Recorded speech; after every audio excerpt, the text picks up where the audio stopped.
Hello everyone, welcome to the smart IAS. हम लोग discuss करने वाले हैं 21 नवंबर 2025 का daily current affairs. Daily current affairs में आज हम लोग डिस्कस करेंगे दो important topic. First is India's blue transformation and sustainable fisheries. मछलियों के बारे में पढ़ेंगे। फिशरीज मतलब इकोनॉमिक्स, एग्रीकल्चर, और इंडिया का ट्रांसफॉर्मेशन स्टोरी तो गवर्नेंस, इन सब सब्जेक्ट से रिलेटेड हो जाएगा। And second is Colombo Security Conclave. तो कोलंबो सिक्योरिटी कॉन्क्लेव है, आईआर और इंटरनल सिक्योरिटी दोनों के लिहाज से इंपॉर्टेंट रहेगा। Whatever new words keywords you are learning with this edition of DCA you can mention in the comment section, और साथ में आप उनका नोट्स भी बना सकते हो मेंस में यूज करने के लिए। Topic number 1, India's blue transformation and sustainable fisheries. Starting with that, India's fisheries and aquaculture it's promising course. On the occasion of World Fisheries Day, November 21, 2025, the Food and Agriculture Organization has reiterated its support for India's Blue Revolution. तो नवंबर 21 को क्या मनाया जाता है? World fishery day. World fishery day पे जो food और agriculture organisation है उसने इंडिया के सपोर्ट को रीइटरेट किया है। मतलब इंडिया का सपोर्ट पहले भी कर रहा था, इंडिया का सपोर्ट अब भी करेगा। और इंडिया का सपोर्ट किस मामले में? ब्लू रेवोल्यूशन के मामले में। ब्लू मतलब ओशियन, वाटर, वाटर से रिलेटेड जो इकोनॉमी होती है उसको हम ब्लू इकोनॉमी को नाम से जानते हैं। The government of India has adopted the theme India's blue transformation, strengthening value addition in seafood exports, highlighting a shift from mere production growth to value creation and sustainability.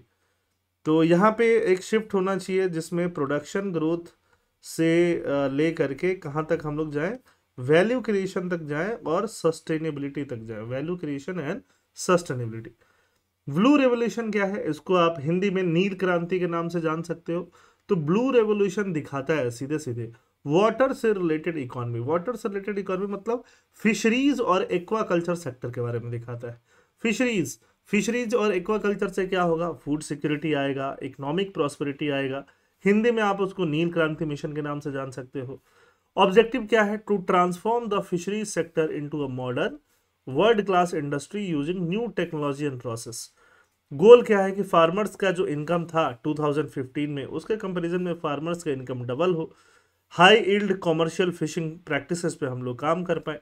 Government ने प्रधानमंत्री मत्स्य संपदा योजना भी लेके आई। प्रधानमंत्री मत्स्य संपदा योजना, मत्स्य संपदा योजना से रिलेटेड जो भी एम्स एंड ऑब्जेक्टिव है आप यहाँ पे देख सकते हो। फिशरीज के पोटेंशियल को हार्नेस करना, फिश का प्रोडक्शन बढ़ाना, मॉडर्नाइज करना, वैल्यू चेन को, फार्मर्स जो हैं या फिश फार्मर्स उनका इनकम बढ़ाना, डबल करना, एग्रीकल्चर का जो भी ग्रॉस वैल्यू एडेड होता है, एग्रीकल्चर का जो कंट्रीब्यूशन होता है उसको बढ़ाना, फिजिकल एंड इकोनॉमिक सिक्योरिटी को बढ़ाना, फिशरीज के मैनेजमेंट पे काम करना। Global standing according to the FAO SOFIA report 2024, India is the second largest aquaculture producer globally. अब ये बहुत इंपॉर्टेंट डिटेल है, प्रीलिम्स में आपसे पूछा जा सकता है।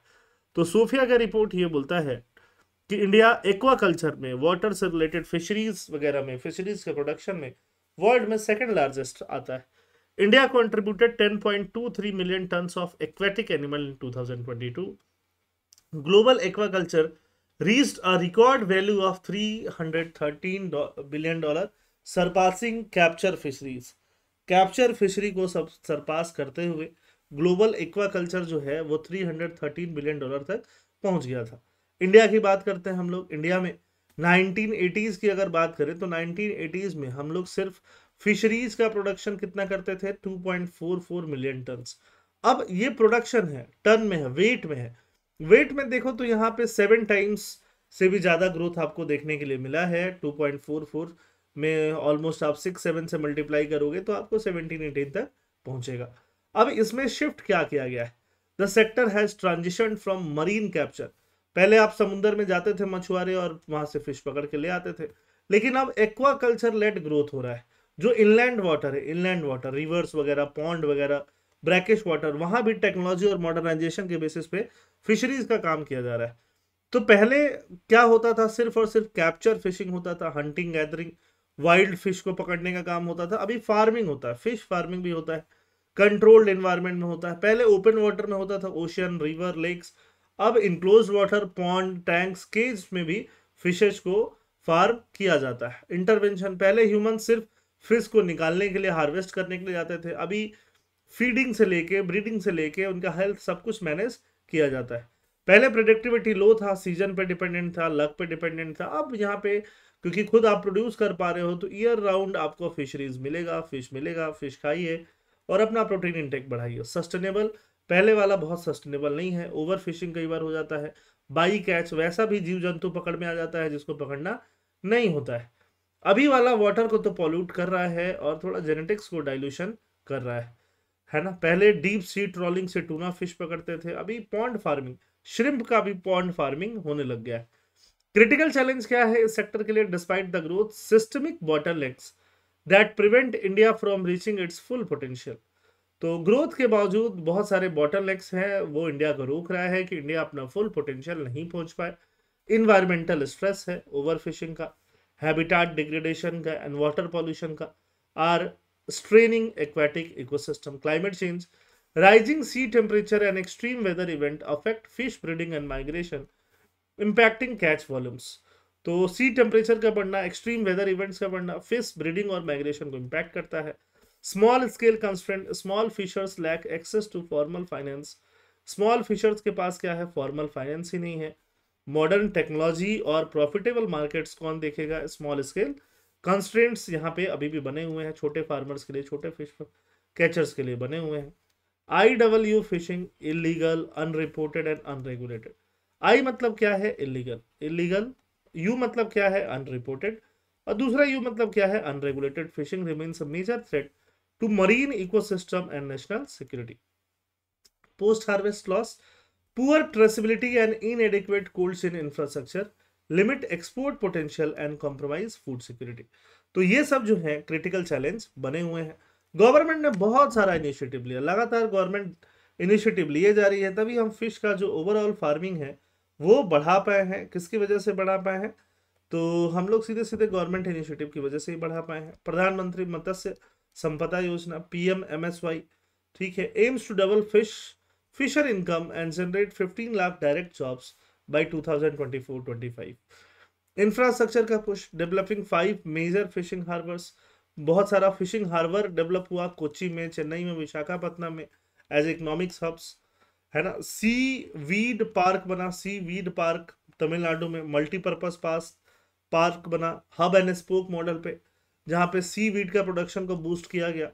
पार्क बे स्कीम लाया गया, centrally sponsored scheme to diversify fisherman away from bottom trawling to deep sea fishing in the Palk Strait. Palk Strait मतलब ये इंडिया और श्रीलंका के आसपास के इलाका जो है वो पाक स्ट्रेट है। तो वहां पे एक तरह से बॉटम ट्रॉलिंग मतलब बॉटम में पूरा पूरा नेट लगा के फिशिंग करने को हम बॉटम ट्रॉलिंग बोलते थे, उसको डाइवर्ट किया गया। मरीन फिशरीज बिल आया, proposed to regulate fishing in the exclusive economic zone by granting license only to registered vessels। अब FOA का स्ट्रेटेजिक सपोर्ट क्या है? FOA Food and Agricultural Organisation का BOBP, Bay of Bengal Programme, improving safety at sea and small scale fishing technology, port modernisation. FAO is helping upgrade fishing ports like वना कबरा को upgrade करने की बात चल रही है, झाकू को जो गुजरात में है इनको अपग्रेड करने की बात चल रही है to meet international sanitary standards को मीट करने के लिए। Now what is the way forward? Way forward is science based management, shift from random fishing to stock assessment based fishing. Random fishing से कहां पे शिफ्ट हो जाना है? Stock assessment based fishing. We need to know how much fish is available before deciding how much to catch. कितना fish है वो हमें पता होना चाहिए, कितना फिश कैच करना है वो जानने से पहले। ट्रेसेबिलिटी को स्ट्रेंथन करना है, एक्सपोर्ट बूस्ट करना है ना। डिजिटल ट्रेसेबिलिटी की हम फिश को पूरा ट्रेस कर पाए कि फिश कहां से निकल के और प्लेट में कब तक आ रही है, क्वालिटी को इंश्योर कर पाए। IWU फिशिंग से कम्बैट कर पाए सीधे सीधे जो अनरेगुलेटेड फिशिंग है ना। वैल्यू एडिशन कर पाए, moving beyond selling raw fish to processed sea food. हम रॉ फिश से सीधे processed sea food, ready to eat, canned और फिलेट्स पे हम लोग पहुंच पाए, जिससे हमारा फार्मर्स का इनकम जो है, फिश फार्मर का, मछुआरे लोगों का इनकम और ज्यादा बढ़ेगा। Inclusivity, ensuring that small scale fishers are not left behind in the race for mechanisation. Second topic क्या है? Colombo Security Conclave. कोलंबो, ठीक है। Ajit Doval host 7th meeting of Colombo Security Conclave.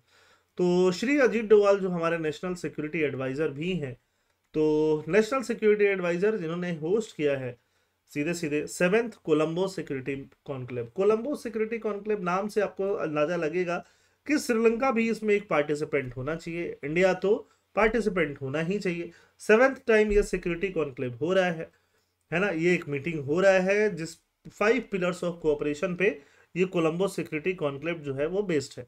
Colombo Security Conclave क्या है? रीजनल सिक्योरिटी ग्रुपिंग है, regional of Indian Ocean nation acting as a first response mechanism for regional security. Nature क्या है? Unlike large bodies like Indian Ocean Rim Association IORA, IORA क्या है? Slow है। CSC is a minilateral grouping.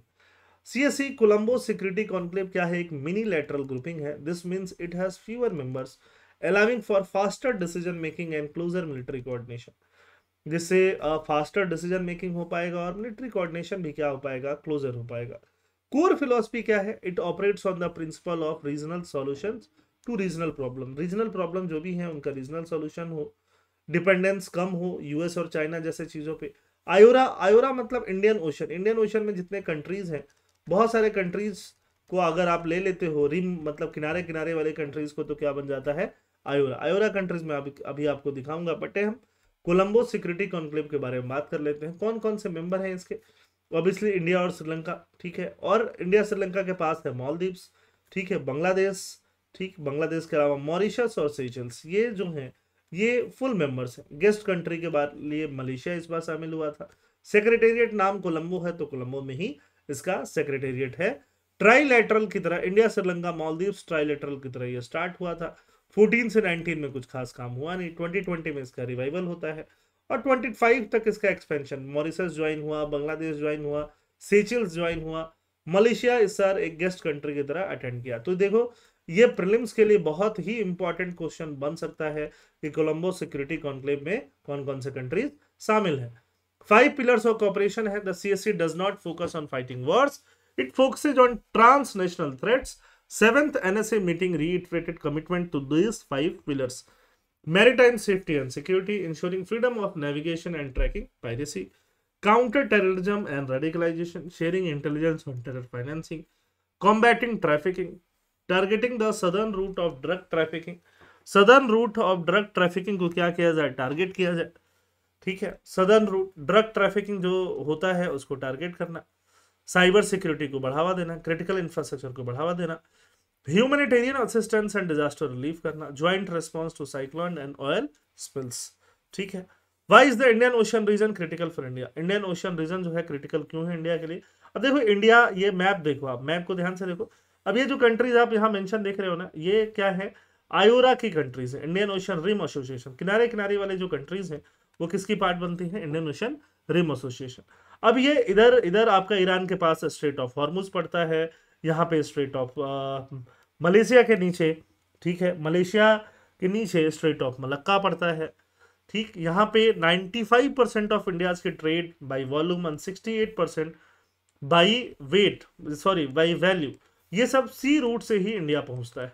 तो obviously हमें oceans को importance देना पड़ेगा, सी रूट्स को इंपॉर्टेंस देना पड़ेगा। हम जो भी ऑयल खरीदते हैं, क्रूड ऑयल 80% हमें खरीदना ही पड़ता है, इंपोर्ट ही करना पड़ता है। कोई भी वॉर है या कोई भी नेचुरल डिजास्टर है, किसी भी डिसरप्शन में वो ऑयल हमें हमारे तक पहुंचेगा ही नहीं, क्रूड ऑयल, और हमारा एनर्जी सिक्योरिटी खतरे में आ जाएगा, हमारा इकोनॉमी जो है रुक सा जाएगा, पैरालाइज हो जाएगा। रिसोर्स वेल्थ, और साथ साथ इंडियन ओशन में बहुत सारा पॉलीमेटालिक नोड्यूल्स है, बहुत सारे मेटल से बनके मिला हुआ नोड्यूल्स, मैग्नीज, कोबाल्ट, निकल यहाँ से एक्सट्रैक्ट कर सकते हैं। ब्लू इकोनॉमी, फिशिंग की बात तो हमने ऊपर काफी करी ली है। स्ट्रैटेजिक सिग्निफिकेंट, हम लोग सागर विजन लेके आए हैं, सागर, और उसके बाद हम लोग महासागर विजन लेके आए हैं। इंडियन ओशन मतलब सागर का मतलब security and growth for all in the region, Modi ji ने 2015 में लॉन्च किया था। Countering China, it offers an alternative security umbrella to Indian Ocean island nation, reducing their dependence on Beijing. तो बीजिंग पे जो डिपेंडेंस है वो भी कम करता है। फर्स्ट रिस्पॉन्डर, कुछ भी प्रॉब्लम होता है तो इसमें फर्स्ट रिस्पॉन्डर की तरह हम लोग काम कर सकते हैं। अब देखो एक छोटा सा दोस्ती करके एक्सरसाइज, दोस्ती करके एक इवेंट होता है जिसमें इंडिया, श्रीलंका और मालदीव्स के जो कोस्ट गार्ड होते हैं, कोस्ट गार्ड है ना, ये नेवी आप नहीं बोलोगे, कोस्ट गार्ड है, ये इनके बीच एक्सरसाइज होता है। जो safety security, maritime safety security को इन्हांस करने के लिए इन एजेंसीज के बीच इंटर ऑपरेबिलिटी बढ़ाने के लिए यूज होता है। ठीक है, तो आई होप इसको समझ में आ गया होगा आपको। कोलंबो सिक्योरिटी कॉन्क्लेव के बारे में आपको एक क्वेश्चन मैंने यहाँ पे दे दिया है, इसको पॉज करके कमेंट में आप आंसर बताओ। सिर्फ एक ही क्वेश्चन है आज के दिन, ये लास्ट दिन के क्वेश्चन थे regarding tribunals in India. Tribunals in India के बारे में पहला क्वेश्चन आंसर डी। फिर हम सस्टेनेबल एग्रीकल्चर की बात कर रहे हैं, इसमें आंसर है बी। फिर हम TNPB की बात कर रहे हैं, इसमें आंसर है बी। तो आई होप आपको टॉपिक समझ में आए होंगे। थैंक यू एंड जय हिंद।